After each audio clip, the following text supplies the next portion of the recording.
उनको दर्शाने की कोशिश है और उनके साथ-साथ यहाँ पर भारत को दर्शाने की कोशिश है। तो यहाँ पर ये दिखाने की कोशिश की जा रही है कि कैसे वे अलग हैं, बिल्कुल वहाँ पर दिखाया जा रहा है कि वो कैसे एकदम बिल्कुल एक सर्वोत्कृष्ट वर्ग है जो कि एलीट वर्ग कहते हैं और सूट-बूट पहनकर, टाई पहनकर के बिल्कुल वो बैठे हुए हैं होटल के अंदर और यहाँ पर एक गरीब बेचारा है और भारत को दिखाना होता है तो साथ में आप गाय-बैल दिखा दीजिए, तो भारत अपने आप हो जाता है। विदेशियों को तो इतना ही सूझता है तो कि एक थोड़े से फटे हुए कपड़े में एक इंसान दिखा दीजिए, जिसके साथ-साथ गाय-बैल कहीं पर बंधी हुई हो, बस हो गया भारत। इनके लिए इतना ही है। तो इसलिए यही दिखाने की कोशिश है कि देखो किस तरह से ये अब हम दरवाजा खटखटा रहे हैं और हम भी इस सूट बूट टाई वाले एलीट जो सर्वोत्कृष्ट जो आपके स्पेस एजेंसियां हैं उनका भाग हम बनना चाहते हैं। तो ये इसको सामान्य भाषा में कहते हैं नस्लवाद।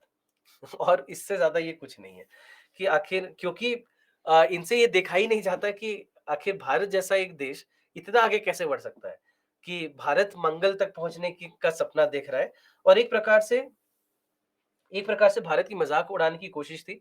अब ये न्यूयॉर्क टाइम्स में हो रहा है जिसको कि बिल्कुल सर्वोत्तम अखबारों में से एक माना जाता है। इसलिए मैं कहता हूं कि नहीं मानिए। विदेशी अखबार है, उनके सोचने का तरीका उनका है।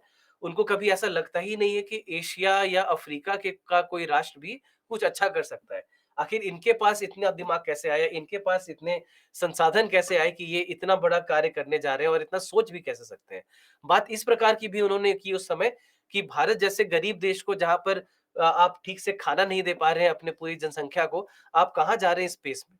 आप अंतरिक्ष के बारे में सोचना छोड़िए, पहले अपने लोगों को खाना खिलाइए। इस प्रकार की बातें करना शुरू कर देते हैं। तो ये सोचने का तरीका बहुत गलत है। अगर कोई इस प्रकार से सोचे कि नहीं आप क्योंकि एक गरीब राष्ट्र हैं तो आपका कोई हक नहीं बनता कि आप अंतरिक्ष में जाएँ या अंतरिक्ष अन्वेषण के बारे में सोचें। सोचने का हक है हमें और ऐसा नहीं कि हमारी सरकारें कभी कोशिश में नहीं रहती हैं। हर प्रकार के कार्य को करने की कोशिश है और जहाँ तक बात है यदि हम बात करें अंतरिक्ष विज्ञान की, तो अंतरिक्ष विज्ञान या अंतरिक्ष प्रौद्योगिकी में जो हमें सफलताएँ प्राप्त हुई हैं, उसके कारण आज कृषि में सफलता मिली है हमें। उसके कारण आज मौसम का पूर्वानुमान हम बेहतर तरीके से लगा पाते हैं। उसके कारण आज हम आपदा प्रबंधन बेहतर तरीके से कर पाते हैं। उसके कारण आज हम बेहतर संसाधनों का उपयोग कर पाते हैं। उसके कारण हम आज ऊर्जा का बेहतर उपयोग कर पाते हैं। तो कितने तरीके से हमने देखा है कि ये जो अंतरिक्ष विज्ञान है उसने हमें मदद की है। तो इसको सिर्फ इस तरह से देखना कि अरे मंगल पे आपको जाने की ज़रूरत क्या है? आप पहले खाना खाइए। ये सोचने का तरीका बड़ा गलत है और दुर्भाग्यपूर्ण बात ये है कि आप पाएँगे कि हमेशा अमेरिका और यूरोपीय देश वगैरह जो होते हैं, वे हमेशा इसी प्रकार से सोचते हैं। उनको लगता ही नहीं कि भारत जैसा देश या बाकी एशियाई देश या अफ्रीकी देश कभी भी इतने बड़े बन सकते हैं कि वो इन सारे अ, इन सारे राष्ट्रों के साथ स्पर्धा में आ पाए। लेकिन इस प्रकार की जो कार्टून वगैरह बनाए गए इनके इसके लिए इन्होंने माफी मांगी थी बाद में। लेकिन माफी मांगना एक चीज होता है, अगर आपके अंदर इतनी आत्मा होती तो आप इस प्रकार के कार्टून को छपने ही नहीं देते। लेकिन ये हुआ। लेकिन भारत का मज़ाक बनाने की कोशिश की गई, हालाँकि भारत का मज़ाक नहीं बना, इन्हीं का मज़ाक बन गया। क्योंकि फिर भारत ने सफलतापूर्वक मंगलयान मिशन को मंगलयान मिशन को हमने सफल बनाया और मंगलयान मिशन की सफलता को आप इस तरह से भी समझिए कि भारत विश्व का पहला ऐसा राष्ट्र बना, जिसने पहली बार में मंगल पर कोई सफल मिशन भेजा हो। विश्व में कोई दूसरा ऐसा राष्ट्र नहीं है जिसने पहले ही बार में, पहले ही अटेम्प्ट में जिसे सफलता प्राप्त हुई हो। तो पहले अटेम्प्ट में सफलता प्राप्त करना कितनी बड़ी चीज है, ये आपसे बेहतर कौन जानता है। तो मंगलयान पर पहली बार में सफलता प्राप्त करना ये केवल भारत में ही हो पाया और भारत के अलावा कोई भी आज तक ऐसा नहीं कर पाया है। साथ ही साथ इसकी लागत, तो लागत की बात तो हम हमेशा करते ही हैं। मंगलयान की जो कुल लागत है, मंगलयान की जो कुल लागत है, वो बाकी कोई भी मिशन से समझ लीजिए कि आधे से भी कम है। लागत इतनी कम है कि आप अगर एक ऑटो लेते हैं, अगर अपने अपने शहर में, अगर आप शेयर्ड ऑटो चलिए मान लीजिए कि नहीं, जहाँ पे अगर आप अपनी निजी ऑटो लेते हैं एक स्थान से दूसरे स्थान जाने के लिए, तो वो ऑटो 1 किलोमीटर के लिए आपसे ज़्यादा पैसे लेता है मंगलयान से।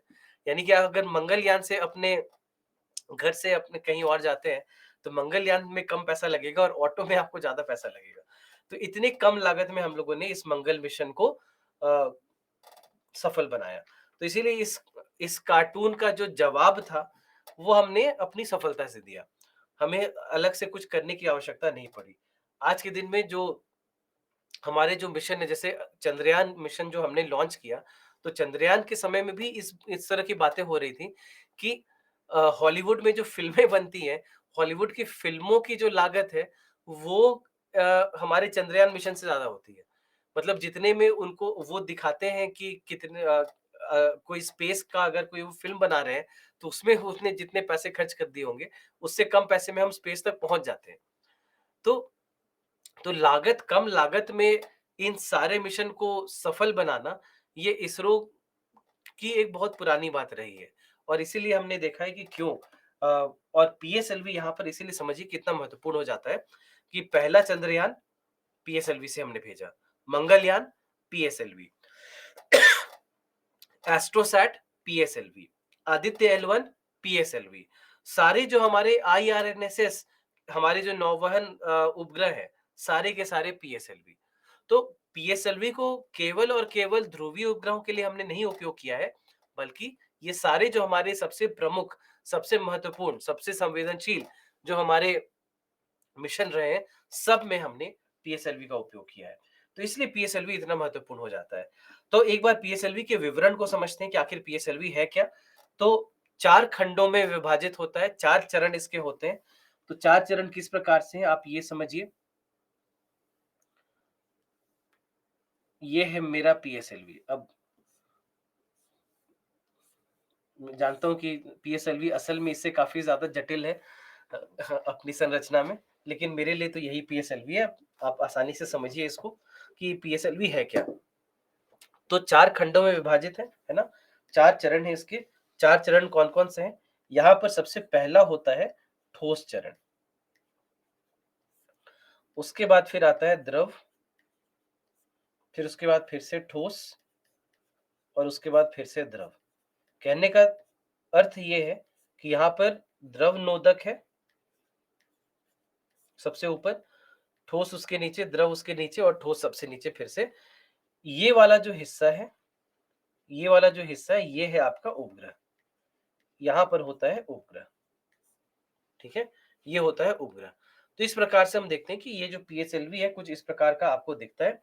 तो सबसे पहले जो ठोस नोदक है, ये होता है, इसको कहते हैं एचटीपीबी, हाइड्रॉक्सिल टर्मिनेटेड पॉलीब्यूटाडाइन। नहीं जानने की ज़रूरत है आपको। एचटीपीबी हमारा ठोस नोदक है।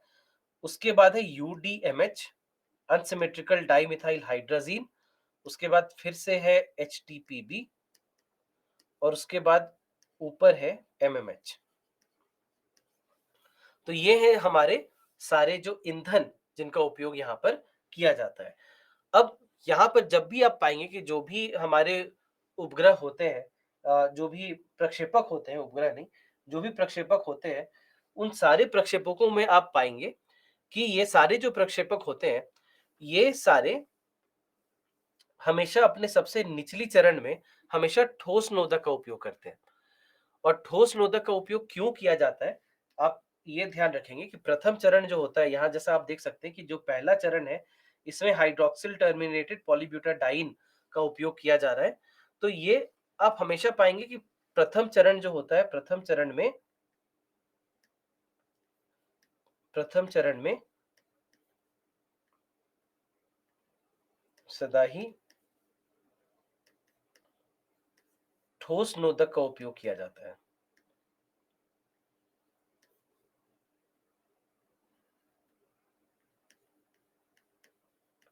और ये इसलिए किया जाता है क्योंकि ठोस नोदक जो होता है, ठोस नोदक से हमें जो प्राप्त बल होता है, वो सबसे अधिक होता है।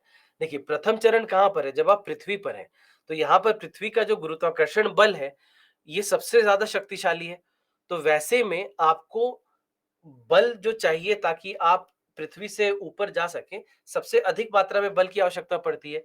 तो वो जो हमें अत्यधिक बल चाहिए, वो कभी भी द्रव नोदक हमें नहीं दे सकता या कोई भी गैसीय नोदक हमें नहीं दे सकता, वो हमेशा ही ठोस नोदक से हमें प्राप्त होता है। तो ठोस नोदक से प्राप्त बल हमेशा सबसे अधिक होता है। ठोस नोदक से प्राप्त बल हमेशा सबसे अधिक होता है और यही कारण है कि क्यों हम ठोस नोदक का ही उपयोग सबसे ज़्यादा हमेशा प्रथम चरण में करते हैं। तो इसीलिए ये बात आपको ध्यान रखना होगा।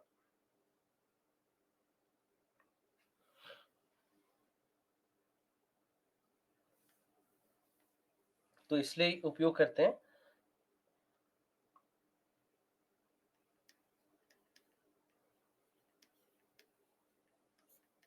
सर्वाधिक बल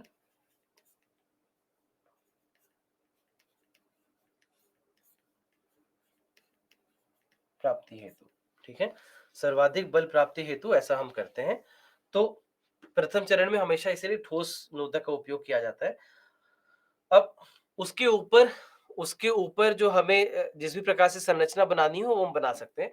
कहीं पर दूसरे चरण में भी ठोस होगा, कहीं पर दूसरे चरण में द्रव होगा, कहीं पे कुछ और होगा। तो ये ऊपर सब कुछ बदल सकता है, नीचे हमेशा यही होता है। तो दूसरे चरण में यूडीएमएच का उपयोग किया जाता है। उसके अलावा तीसरे चरण में फिर से एचटीपीबी का उपयोग किया जाता है और चौथे चरण में मोनोमिथाइल हाइड्राज़ीन यानी एमएमएच का उपयोग किया जाता है। तो इस प्रकार से ये पीएसएलवी को हम देख सकते हैं। तो पीएसएलवी समझ जाइए और पीएसएलवी की महत्ता को भी समझिए कि क्यों पीएसएलवी हमारे लिए महत्वपूर्ण रहा है। इसके बाद है भूतुल्यकाली उपग्रह प्रक्षेपण यान यानी जियो सिंक्रोनस सैटेलाइट लॉन्च व्हीकल, जिसको हम कहते हैं जीएसएलवी। अब ये जीएसएलवी का उपयोग कहाँ पर है? जीएसएलवी का उपयोग वहां पर है जहां पर हमें कोई भारी उपग्रह का प्रमोशन करना हो। जब मान लीजिए कि कोई आपका जो उपग्रह है वो 1700-1800 किलोग्राम से ज्यादा है, जैसे हमारे संचार उपग्रह हैं, तो सारे संचार उपग्रह काफी भारी होते हैं। संचार उपग्रह 2000, 4000, 5, 6000 किलोग्राम तक के हो सकते हैं। तो वैसे में पीएसएलवी का उपयोग फिर हम नहीं कर सकते क्योंकि पीएसएलवी से केवल हल्के उपग्रहों का ही हम प्रमोशन कर सकते हैं। तो जीएसएलवी के माध्यम से हम फिर भारी-भारी जो संचार उपग्रह हमारे होते हैं, उनका प्रमोशन किया जा सकता है। अब अगर हम जीएसएलवी को देखें, तो जीएसएलवी कुछ इस प्रकार का आपको दिखेगा, इसमें 3 चरण होते हैं। जीएसएलवी में है 3 चरण। कौन से हैं 3 चरण? पहला चरण यहाँ पर भी ठोस है, वही एचटीपीबी है जो वहां पर भी हमने देखा था। दूसरा यहाँ पर द्रव है, जैसा वहां पे था वैसा ही। यहाँ पर भी यूडीएमएच का ही उपयोग किया जा रहा है। तीसरा चरण यहाँ पर बदल जाता है। तीसरा चरण जो यहाँ पर है, उसको हम लोग कहते हैं क्रायोजेनिक।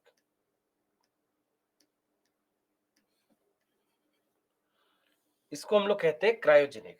क्रायोजेनिक क्या है ये भी हम समझेंगे और यहाँ पर आपका उपग्रह होगा ऊपर में, जैसे वहां पर देखा था वैसा ही।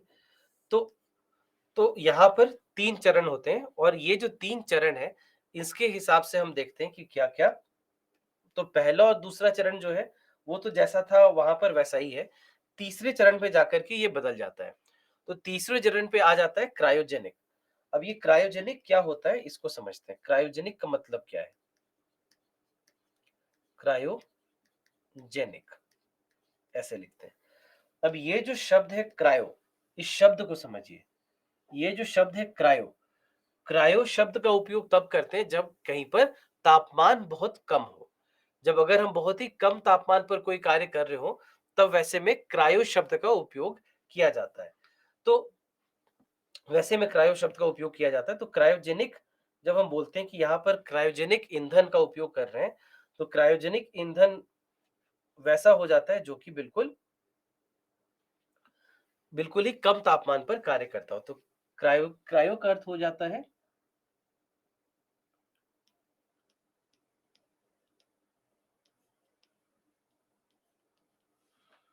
अत्यधिक कम तापमान पर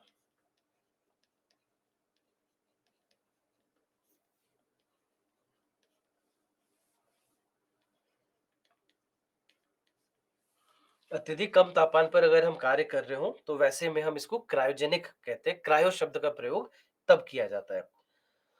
तो अब यहाँ पर जब हम क्रायोजेनिक की बात करते हैं, तो क्रायोजेनिक ईंधन वैसा ईंधन हो गया जो कि काफ़ी कम तापमान पर कार्य करता हो। अब यहाँ पर हमने देखा है कि क्रायोजेनिक ईंधन जो है, ये भारत के लिए काफ़ी महत्वपूर्ण रहा है, क्योंकि विश्व के कुछ गिने-चुने ही राष्ट्र हैं आज के दिन में भी, जिनके पास क्रायोजेनिक ईंधन हो, जिनके पास क्रायोजेनिक प्रौद्योगिकी हो। और बाकी ऐसा नहीं है कि बहुत आसान सी प्रौद्योगिकी है, जैसे एचटीपीबी और यूडीएमएच वगैरह तो कई सारे राष्ट्रों के पास हैं, लेकिन अ, क्रायोजेनिक जो है वो काफ़ी कम ही राष्ट्रों के पास है, तो इसीलिए भारत के लिए भी बहुत महत्वपूर्ण रहा है। और आज कुल मिलाकर के मेरे हिसाब से 5-6 राष्ट्र ही हैं, जिनके पास क्रायोजेनिक प्रौद्योगिकी उपलब्ध है। अमेरिका के पास है, फ्रांस के पास है, फ्रांस के पास है, और रूस के पास है, चीन के पास है और जापान के पास है। ये 5 देश हैं जिनके पास है, और उसके अलावा भारत छठा देश है जिसके पास क्रायोजेनिक प्रौद्योगिकी है। तो मैं लिख भी देता हूँ अगर आपको चाहिए। तो ये जो है, ये किसके-किसके पास है? ये अमेरिका के पास है, जापान के पास है, चीन के पास है, रूस के पास है और फ्रांस के पास है। ठीक है? तो ये 5 के पास है, और यही फ्रांस के पास जो है, वही यूरोपीय स्पेस एजेंसी जो है वो भी उसी का उपयोग करती है। तो फ्रांस ने बनाया था, और फ्रांस ने बना कर के फिर इसे यूरोपीय स्पेस एजेंसी को दे दिया था। तो ये 5 राष्ट्र हैं, और 5 के बाद फिर भारत छठा ऐसा राष्ट्र बना जिसके पास क्रायोजेनिक ईंधन उपलब्ध है। तो इसीलिए क्रायोजेनिक ईंधन बहुत महत्वपूर्ण हो जाता है, क्योंकि कई बहुत ही कम गिने-चुने राष्ट्र हैं पूरे विश्व में जिनके पास ये है। और इसीलिए इस क्रायोजेनिक ईंधन को प्राप्त करने के पीछे की कहानी भी बहुत लंबी है और बहुत रोचक भी है। अगर आपने नम्बी नारायणन के ऊपर जो ये एक जो फ़िल्म आई थी, पिछले पिछले साल ही शायद वो फ़िल्म आई थी। अगर आपने वो देखा हो, तो उसमें थोड़ा बहुत इसके बारे में भी दिखाया गया है कि कैसे-कैसे कैसे-कैसे भारत को ये प्राप्त हुआ। कौन-सी फ़िल्म थी, किसी को याद? हाँ, अंशुमन, चलिए आप देखिए, आपका कमेंट दिख गया मुझे। रॉकेटरी थी, है ना? तो रॉकेटरी जो फ़िल्म थी, उसमें ये दिखाया गया था। हालाँकि थोड़ा-सा उसमें पूरी जो कहानी है वो बिल्कुल वैसी नहीं है जो वहाँ पे दिखाया। तो हुआ, जहाँ तक बात है ये क्रायोजेनिक की, तो हुआ ऐसा था कि 1970 में, 70 के दशक में आप पाएँगे कि भारत फ्रांस के साथ मिलकर के बहुत कार्य करता था। तो पहले एक बार फ्रांस को कुछ भारत की आवश्यकता पड़ी थी, भारतीय वैज्ञानिकों की आवश्यकता पड़ी थी, तो भारत ने फ्रांस की मदद की थी। तो भारत ने जब फ्रांस की मदद की, तो इसके भारत ने जब फ्रांस की मदद की, तो फिर उसके बदले फ्रांस ने हमें एक लाइसेंस दिया, उसके जो एक वाइकिंग इंजन होती है उसकी। तो वाइकिंग इंजन एक ऐसा इंजन है, जिसके माध्यम से कोई भी तरल नोदक या द्रवीय नोदक अगर कोई है, तो उसका उपयोग कर सकते हैं उस वाइकिंग इंजन के माध्यम से। तो उसकी लाइसेंस हमें प्राप्त हुई, और उसी वाइकिंग इंजन से हमने विकास इंजन बनाया। विकास इंजन जिसका उपयोग हम आज भी करते हैं। तो यहाँ पर एक कह सकते हैं कि दोनों राष्ट्रों ने एक अच्छे तरीके से सफलतापूर्वक कार्य किया। उसके बाद फिर फ्रांस ने दोबारा भारत से एक मदद माँगी, और फ्रांस ने ये कहा कि अगर इस बार भारत फ्रांस की मदद कर दे, तो उसके बदले क्रायोजेनिक प्रौद्योगिकी वे भारत को दे देंगे। अब ये उस समय के लिए तो लगा कि बहुत बड़ी बात है। अगर मतलब आज अगर हम सोचे तो लगता है कि बहुत बड़ी बात है।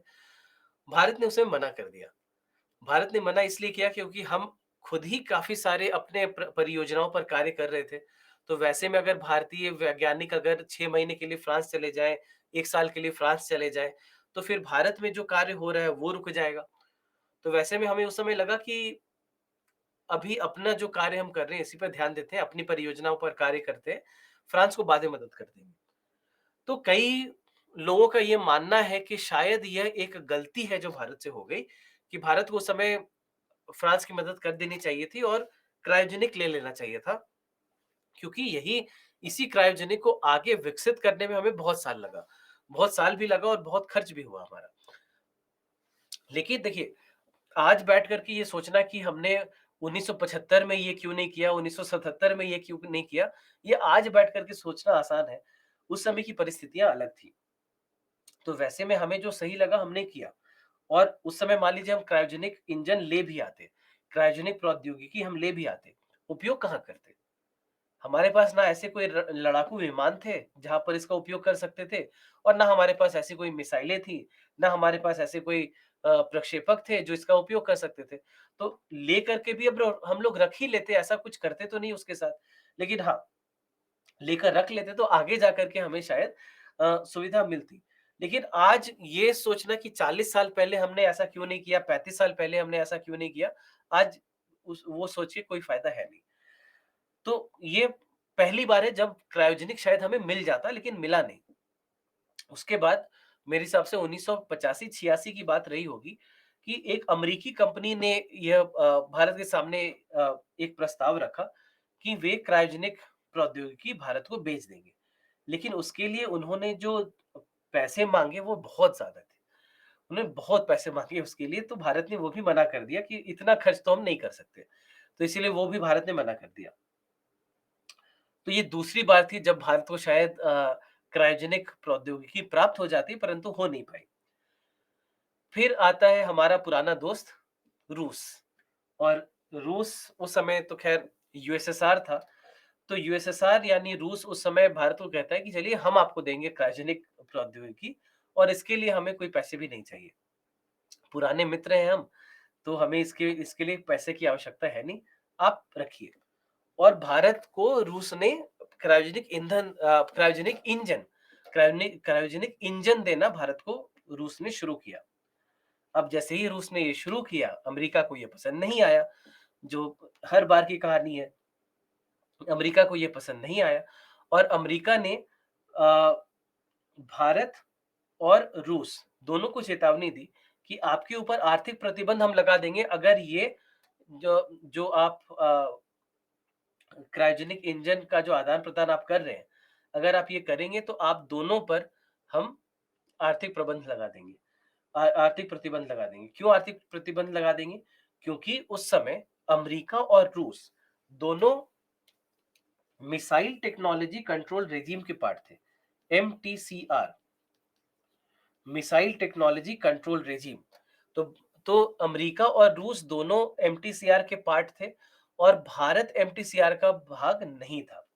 और वैसे में एमटीसीआर के नियम यह कहते हैं कि यदि कोई मिसाइल प्रौद्योगिकी है, अगर कोई ऐसी प्रौद्योगिकी है जिसका मिसाइल में उपयोग किया जा सकता है, तो एक एमटीसीआर देश एक गैर एमटीसीआर देश को ऐसी प्रौद्योगिकी नहीं दे सकता। तो अब रूस एक एमटीसीआर देश था, भारत एक गैर एमटीसीआर देश था। तो वैसे में इन नियमों के हिसाब से रूस के लिए ये प्रतिबंधित है। रूस भारत को ये प्रौद्योगिकी नहीं दे सकता। तो रूस ने देना शुरू तो कर दिया था, उसके बाद फिर अमेरिका सामने आकर अमेरिका ने धमकी दी। तो धमकी देने से फिर रूस और भारत दोनों थोड़े पीछे हो गए और फिर से ये प्रौद्योगिकी हमें प्राप्त तीसरी बार ये प्रौद्योगिकी हमें प्राप्त नहीं हो पाई। फिर हमें ये समझ में आया कि अब मतलब किसी देश के सहारे तो हम नहीं बैठ सकते, हमें खुद ही कार्य करना होगा और हमने फिर इसके ऊपर कार्य करना शुरू किया और अगले 10-12 साल में हमने फिर क्रायोजेनिक इंजन बना दिया। कहा यह भी जाता है कि रूस से हमें मदद मिली होगी, लेकिन रूस से मदद मिली थी या नहीं मिली थी, आधिकारिक रूप से कुछ नहीं पता और ना कभी पता चलेगा कि ऐसा कुछ हुआ था कि नहीं कि पर्दे के पीछे रूस और भारत एक साथ कार्य करके भारत ने क्रायोजेनिक इंजन बना लिया। ऐसा हुआ था कि नहीं हुआ था, ये कहना आज के दिन असंभव है। लेकिन माना ये जाता है कि शायद रूस की मदद हमें मिली और रूस के कम से कम ऐसा तो था कि रूस के कुछ इंजन भारत तक तो आ चुके थे। उसके बाद जब प्रतिबंध की बात हुई तो आगे के जो सारे कार्य थे वे रुक गए। लेकिन 1-2 इंजन भारत के पास पहले ही आ चुके थे और फिर उस इंजनों पर हमने कार्य किया और अंततः हमने क्रायोजेनिक बना दिया। तो जब क्रायोजेनिक इंजन बन गया, तब फिर जीएसएलवी की तरफ हम बढ़े। तब वहाँ से जीएसएलवी आता है क्योंकि क्रायोजेनिक ईंधन क्रायोजेनिक नोदक का यदि उपयोग किया जाए तो क्रायोजेनिक नोदक से जो हमें प्राप्त ऊर्जा होती है वो काफ़ी अच्छी होती है। क्रायोजेनिक ऊर्जा की दक्षता बहुत अच्छी होती है। तो इसके कारण कम लागत में और कम ईंधन के साथ काफ़ी दिनों तक, काफ़ी समय तक हम वहाँ से ऊर्जा प्राप्त कर सकते हैं। तो इस प्रकार से हमने देखा कि ये क्रायोजेनिक की जो कहानी है, ये 25-30 साल तक चली और अंततः फिर क सब कार्य हमें खुद ही करना पड़ा। तो आज के दिन में इसीलिए समझिए क्यों महत्वपूर्ण है, क्योंकि कुल मिलाकर आज भी बस 6 ही ऐसे राष्ट्र हैं, जिनके पास ये क्रायोजेनिक इंजन उपलब्ध है, बाकी किसी के पास नहीं है आज भी। तो जीएसएलवी के 3 चरण हैं। कौन-कौन से 3 चरण हैं? पहला चरण यहाँ पर भी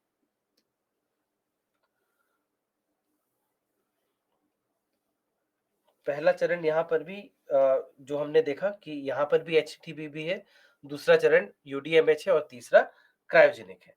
तो ये 3 चरण हैं और यहाँ पर हमने क्या देखा है कि यहाँ पर 3 प्रकार के जीएसएलवी हैं। जीएसएलवी मार्क 1, जीएसएलवी मार्क 2 और जीएसएलवी मार्क 3।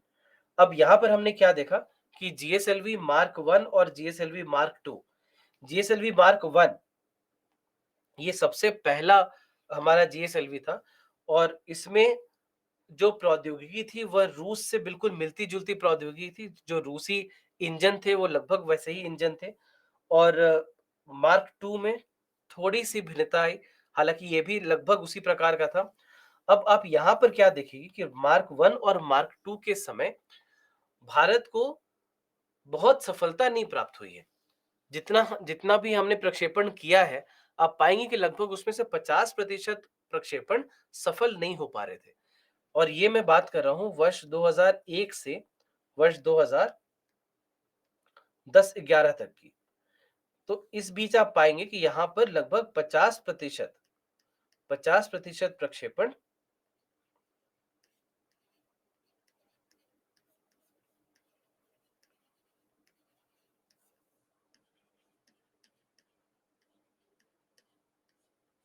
लगभग 50% प्रक्षेपण सफल नहीं हो पाए।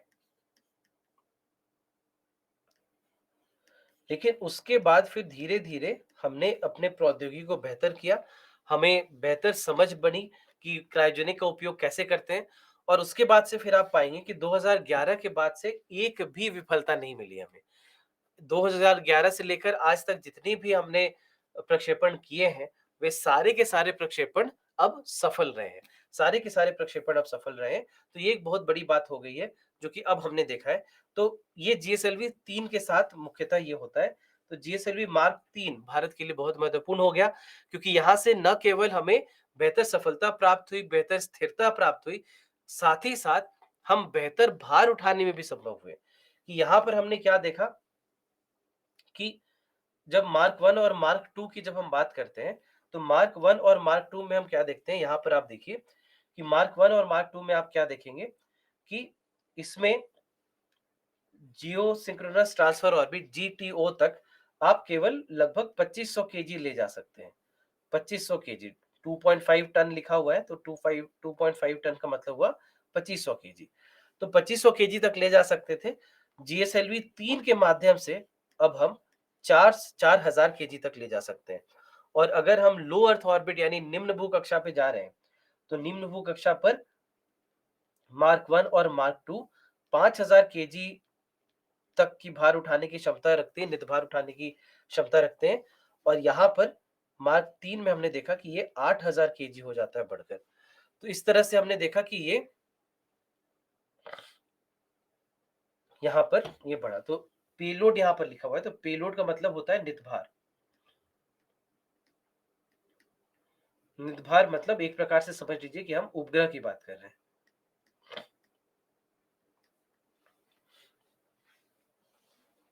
तो यानी कि 2500 किलो तक का उपग्रह यहाँ पर इसके माध्यम से हम उठा सकते हैं।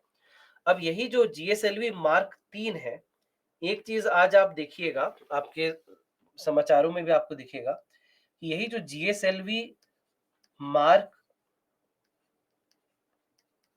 3 है, जीएसएलवी मार्क 3 है, इसको आजकल एलवीएम 3 कहा जा रहा है। इसका नाम आजकल एलवीएम 3 रखा गया है। LVM-3 का मतलब हो जाता है launch vehicle, launch vehicle mark 3। तो लॉन्च व्हीकल मार्क 3 इसीलिए LVM-3 का उपयोग किया जा रहा है। इसके पीछे का कारण ये बताया जा रहा है कि LVM-3 इसलिए इसको इसका नाम पड़ रहा है क्योंकि GSLV मार्क 3 GSLV मार्क 1 और मार्क 2 से काफी अलग है। देखिए हाइट यानी ऊंचाई भी अलग है, लिफ्ट ऑफ मास भी अलग है। लिफ्ट ऑफ मास होता है जो कुल मिलाकर जो कुल भार होगा, यानी उपग्रह का भार, ईंधन का भार, ऑक्सीडाइजर का भार, बाकी पूरे यान का भार, सब कुछ मिलाकर के जो कुल भार होता है उसको लिफ्ट ऑफ मास कहते हैं। तो ये भी ज्यादा है, तो सब कुछ अलग है। तो इसीलिए इसरो के वैज्ञानिकों का ये मानना है कि इसको जीएसएलवी नहीं कहना चाहिए क्योंकि जीएसएलवी काफी अलग था और ये जीएसएलवी से काफी अलग है। तो आजकल इसीलिए हमने देखा है कि जीएसएलवी मार्क 3 को आजकल LVM-3 भी कहा जाता है।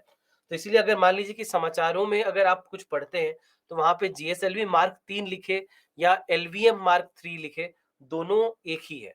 दोनों एक ही है, बस नामकरण में अंतर आ गया है क्योंकि थोड़ा सा ये अलग प्रकार का हमें देखने को मिलता है। तो ये एक प्रश्न देखिए, ये आपके परीक्षा में पूछा गया था 2012 में, मेरे हिसाब से ये प्रश्न आपसे पूछा गया था या 2011 में शायद पूछा गया था।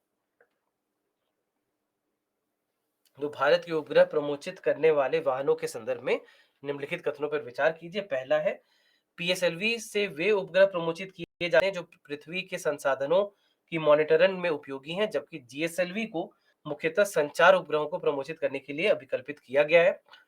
दूसरा है, पीएसएलवी द्वारा प्रमोचित उपग्रह आकाश में एक ही स्थिति में स्थायी रूप पर स्थिर रहते प्रतीत होते हैं, जैसा कि पृथ्वी के एक विशिष्ट स्थान पर देखा जाता है। और जीएसएलवी मार्क 3 तीसरा कथन है, एक 4 स्टेज वाला प्रमोचन वाहन है जिसमें प्रथम और तृतीय चरण में ठोस रॉकेट मोटरों तथा द्वितीय व चतुर्थ चरणों में द्रव रॉकेट इंजनों का प्रयोग होता है। तो ये मैं आपके लिए पोल लॉन्च कर रहा हूं, जल्दी से अपने उत्तरों को आप कीजिए अंकित।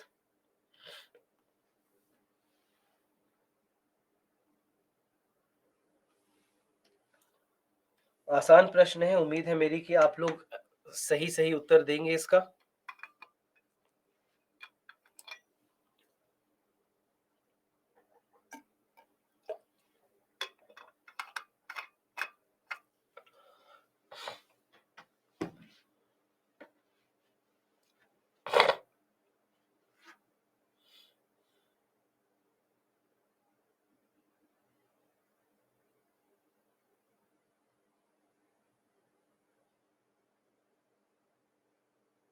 हम्म तो 24% लोगों ने ही केवल सही उत्तर दिया है। तो मैं आपको एक बार बता दूं, तो देखिए एक एक करके तीनों कथन को देखते हैं। पहला कथन क्या है, पीएसएलवी से वे उपग्रह प्रमोचित किए जाते हैं जो पृथ्वी के संसाधनों की मॉनिटरिंग में उपयोगी हैं। ये तो सही है, भू अवलोकन उपग्रह का उपयोग हम करते हैं, हमने पढ़ा था इसके बारे में कल। तो भू अवलोकन उपग्रह के लिए पीएसएलवी है। जीएसएलवी को मुख्यतः संचार उपग्रहों को प्रमोचित करने के लिए अभिकल्पित किया गया है। ये बात भी सही है। जो हमने बात की कि भारी उपग्रह होते हैं संचार उपग्रह, तो आप उसको पीएसएलवी से नहीं भेज सकते, जीएसएलवी से भेजना होता है। तो एक तो बिल्कुल सही है, एक में तो कोई प्रॉब्लम नहीं है। दूसरा क्या है, पीएसएलवी द्वारा प्रमोचित उपग्रह आकाश में एक ही स्थिति में स्थायी रूप से स्थिर रहते हैं। ये कैसे संभव है? याद कीजिए हमने पीएसएलवी के बारे में क्या पढ़ा कि एक परिक्रमा 1.5 से 2 घंटे में पूरी हो जाती है। 1.5 से 2 घंटे में, तो 1.5 से 2 घंटे में तो एक ही स्थिति में कैसे रहेगी? याद कीजिए कि हमने कल पढ़ा था सूर्य तुल्य काली कक्षा के बारे में, कि हमने क्या पढ़ा था कि अगर आज दिल्ली के ऊपर 10 बजे है तो कल सुबह फिर वापस दिल्ली के ऊपर 10 बजे आएगा। ये हमने पढ़ा था। तो स्थायी रूप से स्थिर तो नहीं रह सकता। स्थायी रूप से स्थिर कहां से है? आज हमने क्या पढ़ा? भूतुल्य काली कक्षा यानी या फिर भूस्थिर पृथ्वी कक्षा। और भूस्थिर पृथ्वी कक्षा के लिए कौन सा वाहन है जो हम भेजते हैं? जीएसएलवी। जीएसएलवी क्या है? जियो सिंक्रोनस। जियो सिंक्रोनस कहां पर है? उच्च भू कक्षा में है, जहां पर 24 घंटे का परिक्रमा अवधि है। तो इसीलिए वहां पर जब जाएंगे आप, तो ये होगा। तो ये पीएसएलवी नहीं है, ये क्या है? ये जीएसएलवी है। तो इसीलिए ये गलत हो गया। तीसरा क्या है, जीएसएलवी मार्क 3 एक 4 स्टेज। बात तो यहीं पे गलत हो गई। देखिए बी और डी ये तो कैस कहीं पर से भी नहीं आपको मार्क करना चाहिए था। जीएसएलवी मार्क 3 क्या है? हमने यहाँ पर क्या देखा है देखिए, जीएसएलवी में कितने चरण हैं? 3 चरण हैं। ठोस है, द्रव है और क्रायोजेनिक है। यही 3 चरण हैं। तो यहाँ पर 4 चरण की तो बात ही नहीं है कहीं से भी। तो यहाँ पर ये तो यहीं पर गलत हो गया। तो 4 स्टेज वाला प्रमोचक वाहन है जिसमें प्रथम और तृतीय चरण में ठोस मोटर का तथा द्वितीय और चतुर्थ में द्रव रॉकेट इंजनों का प्रयोग किया जा रहा है। तो ये सारे जो हैं, ये सारे जो हमारे वो हैं ये किसके लिए है? ये पीएसएलवी के लिए। ये पीएसएलवी के लिए। तो इसीलिए फिर इसके लिए हमें इसकी तो आवश्यकता नहीं है। जीएसएलवी नहीं है ये पीएसएलवी है। तो इसीलिए 3 भी गलत हो गया। तो इसीलिए बचा क्या हमारे पास? केवल 1, है ना? तो ये समझ जाइए। तो इसलिए थोड़ा-सा ध्यान रखेंगे ये सारे जो प्रश्नों का जब आप उत्तर दें, तो जो-जो हमने पढ़ा इसीलिए मैंने कल भी आपको कहा था कि जितने प्रकार की बातें हम लोग पढ़ रहे हैं सबको बिल्कुल एक साथ जोड़ करके पढ़ना है कि उपग्रह, कौन-सा उपग्रह, उसके लिए कौन-सा प्रमोचन यान, उसका भार कितना होता है, उसको किस कक्षा में भेजते हैं। तो ये सारी चीज़ें जो हैं, ये सब के सब आपको एक साथ लेकर के चलना होगा, है ना? ये सारे के सारे जो है आपको, ये सब के सब आपको एक साथ लेकर के चलने होंगे। अब यहाँ पर फिर बात आती है विकास इंजन की। तो जहाँ तक बात है विकास इंजन की, तो विकास इंजन जो है, जो मैंने अभी आपको बताया था कि जब फ्रांस के साथ हम लेन-देन कर रहे थे, तो फ्रांस ने अपने वाइकिंग इंजन का लाइसेंस हमें दिया था और उस वाइकिंग इंजन के लाइसेंस के आधार पर हमने विकास इंजन का विकास किया। तब ये जो विकास इंजन है, इसका नाम विक्रम साराभाई के नाम पे रखा गया था। इसका नाम विक्रम साराभाई के नाम पे रखा गया था, इसीलिए विकास नाम इसका पड़ा। तो ये जो विकास इंजन है, ये वाइकिंग इंजन, ये देखिए ये है वाइकिंग इंजन। इस वाइकिंग इंजन से लाइसेंस प्राप्त संस्करण के रूप में इसको देखा गया था और वहीं से हमें प्राप्त हुआ और उसको हमने बनाया। तो इसका उपयोग क्यों किया जाता है? इसका उपयोग किया जाता है द्रव नोदक के लिए। जब भी आपको द्रव नोदक का उपयोग करना हो, तो वैसे में विकास इंजन का उपयोग आज हम करते हैं और विकास इंजन भारत की एक ऐसी इंजन बन जाती है, जिसको पीएसएलवी, जीएसएलवी सब में उपयोग तो जिसका करते ही हैं। लेकिन साथ ही साथ विकास इंजन पूरे विश्व के सबसे बेहतरीन इंजन में से आज माना जाता है। यहाँ तक कि हमने देखा है कि इसके परीक्षण में ये भी देखा गया था कि विकास इंजन की जो दक्षता है, वो वाइकिंग इंजन से भी बेहतर है। यानी कि जिस इंजन से लाइसेंस प्राप्त करके हमने इस विकास इंजन को बनाया, उससे बेहतर इंजन हम लोगों ने बना दिया और ये आज विश्व में सबसे बेहतरीन इंजन में से एक माना जाता है द्रव-नोदक के लिए। और महत्वपूर्ण बात ये भी है कि पीएसएलवी की जो सफलता है, उसके पीछे का एक बहुत बड़ा कारण विकास इंजन भी है। विकास इंजन की जो स्थिरता है, क्योंकि सामान्यतः हमने देखा है कि बाकी कई सारे राष्ट्र जो हैं, वो द्रव नोदक को ठीक से उपयोग करने में विफल रहे हैं। और ये बहुत बड़ा कारण रहा है कि क्यों बहुत ज़्यादा सफलता कई सारे राष्ट्रों को नहीं प्राप्त हो पाई, क्योंकि उनके पास वैसा कोई इंजन नहीं है, जो इंजन द्रव नोदक को बड़े आराम से उपयोग कर पाए। लेकिन वो विकास इंजन ने हमें वो सफलता दी और इसीलिए पीएसएलवी वगैरह की सफलता के पीछे एक बहुत बड़ा कारण विकास इंजन भी है। तो ये सारी बातें हो गई। आज जो हमारे जो प्रचालनात्मक जो सारे हमारे प्रक्षेपक हैं उनके बारे में। आगे हम करेंगे चर्चा स्क्रैमजेट और बाकी सारे जो हमारे भविष्य में जो उपग्रह प्रक्षेपण यान है उनके बारे में। लेकिन अभी उसके पहले एक ब्रेक ले लेते हैं हम लोग। इस बीच आपके जो भी प्रश्न होंगे वो सारे प्रश्न आप लिख दें एक जगह पर और वो जैसा हम लोग करते हैं ब्रेक के बाद वापस आएँगे और जो भी आपके सारे प्रश्न हैं उनका पहले मैं उत्तर दूँगा और उसके बाद फिर हम भविष्य में आज आगे की क्या-क्या प्लान है, आगे के लिए क्या-क्या इसरो ने सोच रखा है, उस सब के ऊपर हमारी चर्चा होगी। तो ये हम आगे चर्चा जारी रखेंगे। तो अभी 7:42 हुए हैं, तो 7:55 तक हम वापस आ जाते हैं। 7:55 तक वापस आते हैं। तो पहले आपके प्रश्नों को देख लेंगे और उसके बाद फिर आगे हम चर्चा जारी रखेंगे।